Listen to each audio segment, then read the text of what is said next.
जिंदगी जख्मों से भरी है, वक्त को मरहम बनाना सीख लो। अरे हारना तो है मौत के सामने, फिलहाल जिंदगी से जीना सीख लो। आइए दोस्तों, आपका फिर से एक बार स्वागत है आपके अपने यूट्यूब चैनल में। आज के इस वीडियो में हम लोग बात करेंगे कि प्रेजेंट इंडेफिनिट टेंस का इंटेरोगेटिव सेंटेंस के ट्रांसलेशन को इंग्लिश में कैसे बनाते हैं, इंटेरोगेटिव सेंटेंस का कितने टाइप हैं और उन सबका जब ट्रांसलेशन बनाया जाएगा इंग्लिश में तो वो कैसे बनेगा, उसमें किस प्रकार से हम लोग वांट, लाइक, नो आदि के यूज कर सकते हैं। तो आइए एक एक स्टेप बाय स्टेप हम लोग सीखने की कोशिश करेंगे। सबसे पहले अगर बात किया जाए इंटेरोगेटिव सेंटेंस किसे कहते हैं, तो इसके बारे में पिछले वीडियो में भी बताया जा चुका है कि इंटेरोगेटिव सेंटेंस वह सेंटेंस होता है जिसका यूज किया जाता है क्वेश्चन पूछने में, प्रश्न पूछने में जिसका प्रयोग करते हैं वो इंटेरोगेटिव सेंटेंस होता है। और इसके पहले ये भी बताया जा चुका है कि इंटेरोगेटिव सेंटेंस दो टाइप का होता है। एक एस या नो जिसका आंसर निकलता है वो होता है interrogative sentence, direct interrogative sentence. और जिसका आंसर यस या नो में नहीं निकलता है उसको WH टाइप का बोलते हैं, WH टाइप इंटेरोगेटिव सेंटेंस या indirect interrogative sentence, indirect interrogative sentence. इसके बारे में अगर आप डिटेल में जानना चाहते हैं तो प्लेलिस्ट में वीडियो है, इसकी जाकर के वहां से देख सकते हैं। यहाँ हम लोग पढ़ने वाले हैं कि इंटेरोगेटिव सेंटेंस का ट्रांसलेशन किस प्रकार से बनाया जाए ताकि बहुत ही इजी वे में उसको समझ में आ जाए। तो सबसे पहले हम लोग स्टार्ट करते हैं कि जिसका आंसर यस या नो में निकलता है और ऐसे सेंटेंस हिंदी में क्या से स्टार्ट होते हैं। जी हाँ, ऐसे सेंटेंस हिंदी में किससे स्टार्ट होते हैं, क्या से स्टार्ट होते हैं, क्या से नहीं भी स्टार्ट होते हैं तो भी अगर ऐसे सेंटेंसों का आंसर आप देते हैं ना तो या तो यस में निकलता है या नो से निकलता है। जैसे एग्जाम्पल देखा जाए, क्या आप आज सुबह में खाना खाकर आए हैं, तो आप अगर आए होंगे तो बोलेंगे यस और नहीं आए होंगे तो बोल देंगे नो। हम बोलेंगे क्या आप दिल्ली जाना चाहते हैं तो बोलेंगे यस जाना चाहते होंगे, नहीं तो नो। तो ऐसे सेंटेंसेस को इनडायरेक्ट इंटेरोगेटिव सेंटेंस कहा जाता है। क्या बोला जाता है? इनडायरेक्ट इंटेरोगेटिव,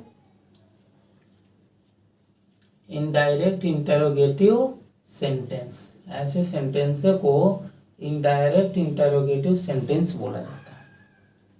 जब भी इस टाइप के सेंटेंस का ट्रांसलेशन बनाना हो तो एक बात का ध्यान रखा जाता है कि स्टार्टिंग इनकी होती है किसी न किसी ऑक्सिलरी वर्ब या फिर किसी न किसी हेल्पिंग वर्ब से होती है। किससे इसकी स्टार्टिंग करना होता है? ऑक्सिलरी वर्ब या हेल्पिंग वर्ब से। एक बात ये भी पहले भी क्लियर हो चुका है कि हेल्पिंग वर्ब या ऑक्सिलरी वर्ब के रूप में हम लोग यहाँ पर प्रेजेंट इंडेफिनिट टेंस में डू या डज का यूज करते हैं, डू या डज का यूज करते हैं। ये भी क्लियर था कि डू का यूज होता है प्लूरल के साथ और डज का यूज होता है सिंगुलर के साथ। ये सब बातें पहले भी बताई जा चुकी हैं। यहाँ पर देखा जाएगा कि फार्मूला किसके अकॉर्डिंग बन सकता है। तो सबसे पहले देखिए हेल्पिंग, तो सबसे पहले देखिए इसकी स्टार्टिंग करना है आपको हेल्पिंग वर्ब से। इट मीन्स स्टार्टिंग करना ही पड़ेगा किसी से, डू या डज से। स्टार्टिंग किससे करना पड़ेगा? डू या डज से। सबसे पहले डू या डज दोनों में से कोई एक लगा देंगे। उसके बाद डू या डज के जस्ट बाद तुरंत सब्जेक्ट का यूज करते हैं। और एक बात अच्छे से क्लियर होनी चाहिए, जब भी इस टाइप के सेंटेंस में निगेटिव वर्ड का प्रयोग है, इट मीन्स नॉट का यूज हो, तो सब्जेक्ट के ही तुरंत बाद नॉट का यूज करना है, ना कि डू या डज के। सब्जेक्ट के जस्ट बाद नॉट का यूज करना है, डू या डज का तुरंत बाद नॉट का यूज नहीं करना है। उसके बाद जो है आपका मेन वर्ब की फर्स्ट फॉर्म का यूज करना रहेगा। और जैसे ही ये लग जाएगी जो भी वर्ड उसके बाद बचा उसको सेट करके लिख लेंगे। और लास्ट में क्वेश्चन मार्क लगाना नहीं भूलना है, लास्ट में क्वेश्चन मार्क जरूर लगाएंगे। इंटेरोगेटिव सेंटेंस, वो भी डायरेक्ट इंटेरोगेटिव सेंटेंस का ये फार्मूला है, इसके अकॉर्डिंग आप कोई भी सेंटेंस बना सकते हैं। आइए सीधे इसके एग्जाम्पल को देखते हैं।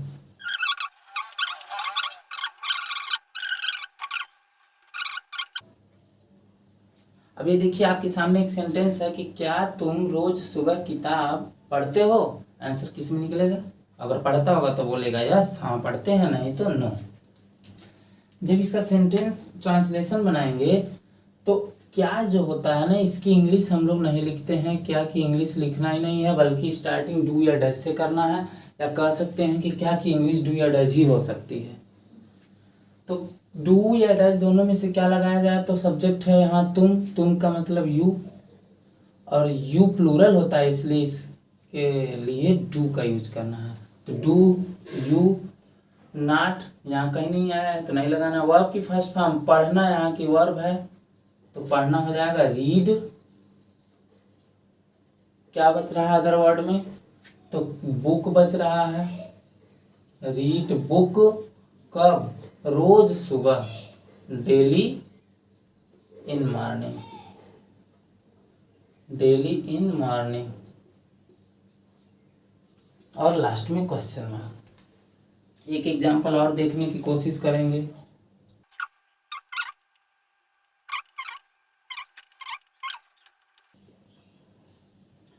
ये देखिए आपके सामने दूसरा सेंटेंस है कि क्या यह लड़का अपने माता पिता की आज्ञा का पालन नहीं करता है। यदि ये करता होगा तो आप कहेंगे नहीं, यस करता है, और नहीं तो नहीं करता होगा तो बोलेंगे यस नहीं करता है।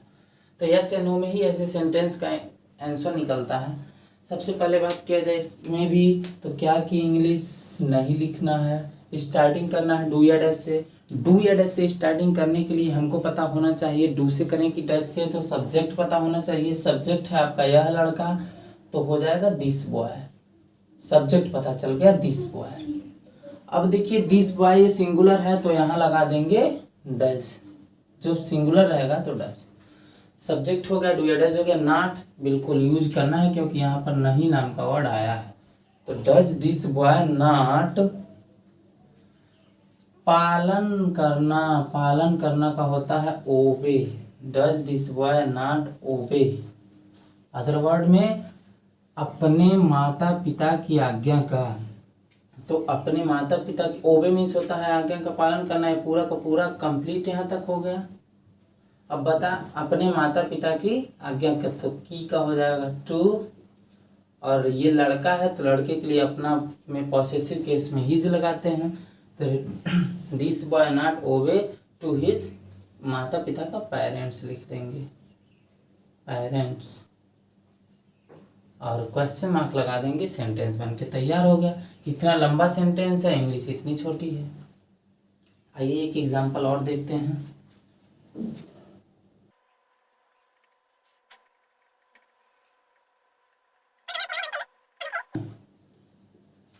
ये देखिए थर्ड सेंटेंस, क्या सरला और शीला रोज बागीचे में टहलती हैं। तो क्या की इंग्लिश नहीं लिखना है, क्या की इंग्लिश छोड़ दीजिए। सब्जेक्ट है यहाँ पर सरला और शीला। अभी देखिए दो दो लोग हैं तो सिंगुलर की प्लूरल, बिल्कुल सही बात है कि ये प्लूरल होगा, तो प्लूरल होगा तो डू लगाना है, डू। एक सब्जेक्ट है Sarla and Sheela, Sarla and Sheela. Not नहीं आया है तो छोड़ देंगे। First form of the verb, first form of the verb यहाँ है टहलना, तो do Sarla and Sheela walk. कहाँ टहलती हैं, तो में माने इन, बागीचे मीन्स गार्डन, गार्डन।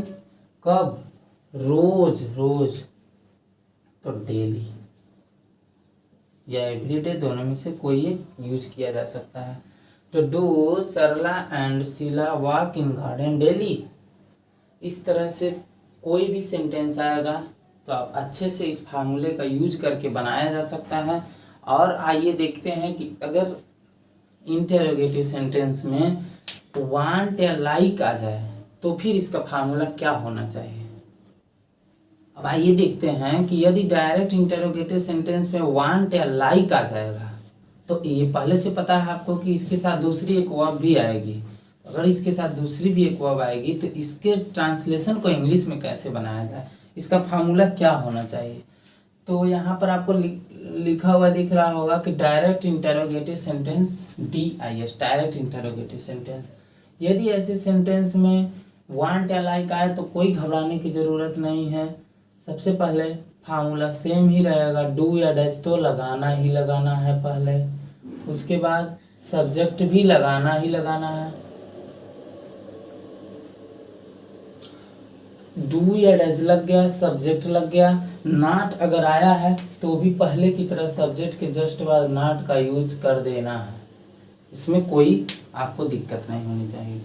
इसके बाद जैसे ही नॉट का यूज करेंगे तो वांट या लाइक अगर आया है तो वांट या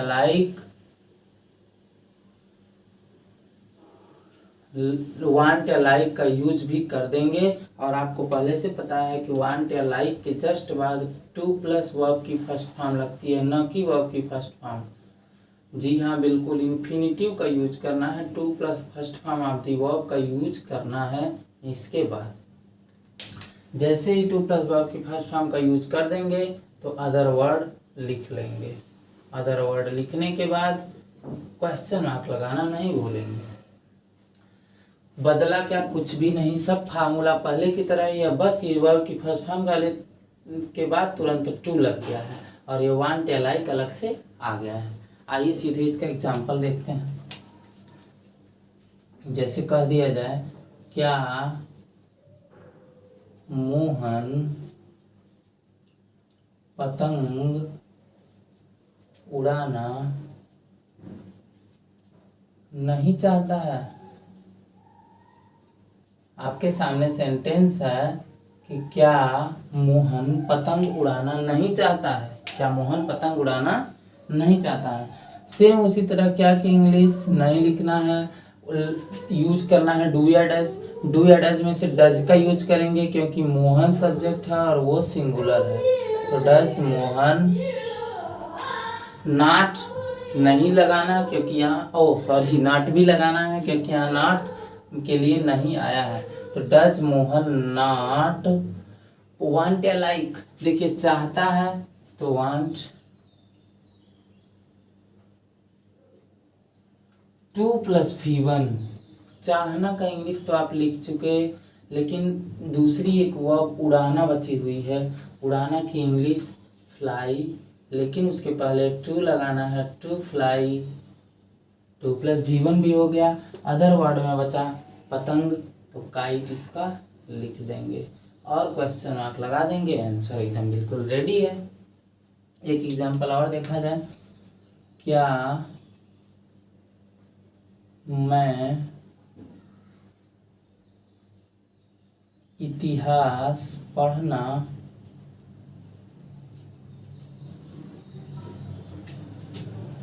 पसंद नहीं करता हूँ। क्या मैं इतिहास पढ़ना पसंद नहीं करता हूँ। चलिए भाई देखा जाए। दूसरा एक एग्जांपल है कि क्या मैं इतिहास पढ़ना पसंद नहीं करता हूँ। अब ऐसे सेंटेंस आ जाए तो सेम वही बात कि क्या की इंग्लिश कुछ नहीं लिखना, बल्कि डू या डज से स्टार्टिंग करना। डज या डू में से आई अगर आपका सब्जेक्ट है तो आई को माना गया है प्लूरल, इसलिए यहाँ पर लग जाएगा do. Do I not, not भी लगाना है क्योंकि नहीं आया है, तो डू आई नॉट वांट या लाइक। पसंद करने की बात है तो क्या लगाना है, लाइक। तो लाइक मीन से पूरा हो गया पसंद करता हूँ, तो do I not like, like हो गया। उसके बाद टू प्लस V1, एक वर्ब जब पसंद करना होगा दूसरी वर्ब पढ़ना बचा हुआ है, तो do I not like to read.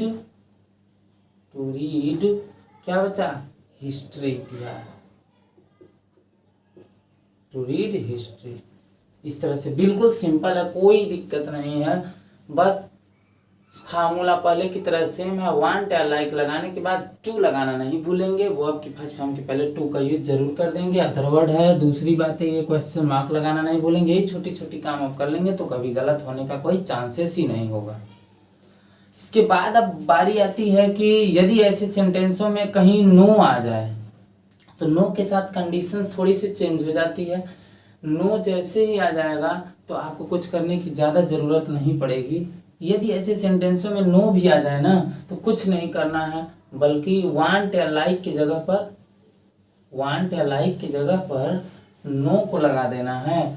और नो के साथ कंडीशन आपको पहले से ही पता होना चाहिए कि नो के साथ की कंडीशन ये है कि नो के साथ यदि यहाँ नो आ गया तो नो यहाँ का यूज कर लेंगे, लेकिन नो के साथ कंडीशन है ये टू नहीं लेता है, बल्कि नो के बाद आपको लगाना पड़ेगा हाउ टू नो के बाद यूज करना पड़ेगा आपको हाउ टू, तब भी first form of the verb, how to plus first form of the verb, बस इतनी सी ही बात है। जैसे कि एग्जाम्पल लिखा जाए कि क्या सरला खाना पकाना नहीं जानती है?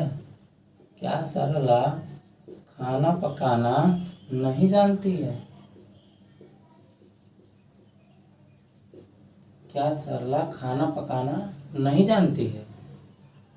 देखिए ये आपके सामने एग्जाम्पल अगर इसका है तो सबसे पहले क्या कि इंग्लिश नहीं लिखना, बस सेम डू या डज से स्टार्टिंग करना है। सरला सिंगुलर है तो यहाँ पर डज लग जाएगा, डज सरला नॉट नो,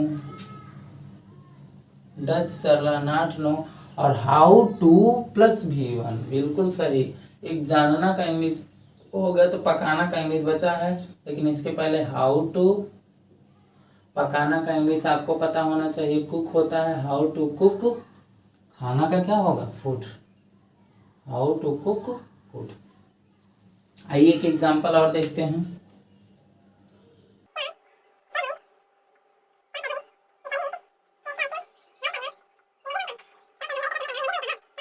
करना नहीं जानता है। यह आपके सामने दूसरा भी एग्जांपल हुआ कि क्या सोहन गणित के प्रश्न हल करना नहीं जानता है। ऐसे सेंटेंस में देखिए दो दो वर्ब आएंगे, एक तो जानना एक वर्ब है ही, दूसरा हल करना भी एक वर्ब है। तो सबसे पहले क्या कि इंग्लिश नहीं लिखना है, सोहन, सोहन सब्जेक्ट सिंगुलर है तो डज का यूज करना है, डज सोहन सब्जेक्ट है, सोहन सब्जेक्ट हो गया। नाट, नाट का यूज है यहाँ क्योंकि नेगेटिव वर्ड आया है तो डज सोहन नाट नो। फार्मूले से एकदम चलते रहिए, कोई गलती होने के चांसेस ही नहीं है। नो के बाद हाउ टू, हाउ टू बिल्कुल, how to first form of the verb क्या है, दूसरा हल करना तो solve, how to solve. Other word में क्या बचा, गणित के प्रश्न, how to solve the questions of math, the questions of maths, the questions of math। बिल्कुल इजी है, कोई झंझट का काम ही नहीं है, बिल्कुल एकदम आसानी से बन जाएगा। यदि ये फॉलो करके आप बनाना चाहते हैं तो बिल्कुल आसानी से बन जाएगा, कोई प्रॉब्लम हो ही नहीं सकती है। यहाँ तक तो आपका डायरेक्ट इंटेरोगेटिव सेंटेंस हुआ, सेम यही काम इनडायरेक्ट इंटेरोगेटिव सेंटेंस में भी करना होगा। बस इनडायरेक्ट इंटेरोगेटिव सेंटेंस में डू या डज की जस्ट पहले ही एक क्वेश्चन वर्ड या इंटेरोगेटिव वर्ड लग जाएगा। तो इस वीडियो में हम लोग इस डायरेक्ट इंटेरोगेटिव सेंटेंस को ही देखते हैं सिर्फ, इसके नेक्स्ट वाले वीडियो में देखेंगे, इसके नेक्स्ट वाले वीडियो में इनडायरेक्ट इंटेरोगेटिव सेंटेंस के बारे में पूरा बातचीत किया जाएगा। तो वीडियो छोड़कर वापस जाने से पहले एक्सरसाइज यहाँ पर कुछ मिलने वाली है, वो आप बना करके कमेंट बॉक्स में सेंड करना न भूलें, ताकि आपको प्रैक्टिस से अच्छे से और क्लियर हो जाए, और कोई कन्फ्यूजन हो तो आप वहाँ से पूछ भी सकते हैं। तो आइए सबसे पहले एक एक्सरसाइज दिया जाए ताकि वो आप लोग बना करके सेंड करें। यहाँ पर आपके सामने कुछ देखिए एक्सरसाइजेज हैं, इस एक्सरसाइज का स्क्रीनशॉट आप अच्छे से ले करके उसके बाद इसका एक एक आंसर बना करके आप कमेंट बॉक्स में सेंड करिए, और अगर कोई कन्फ्यूजन हो तो आप तुरंत पूछ सकते हैं। तो इस वीडियो को फिर से अंत तक देखने के लिए और इस सभी एक्सरसाइज को सॉल्व करके अपने ज्ञान को बढ़ाने के लिए आपका ढेर सारा धन्यवाद। तो मिलते हैं नेक्स्ट वीडियो में डायरेक्ट इंटेरोगेटिव सेंटेंस के हर एक एप्लीकेशंस को लेकर के। Thank you so much.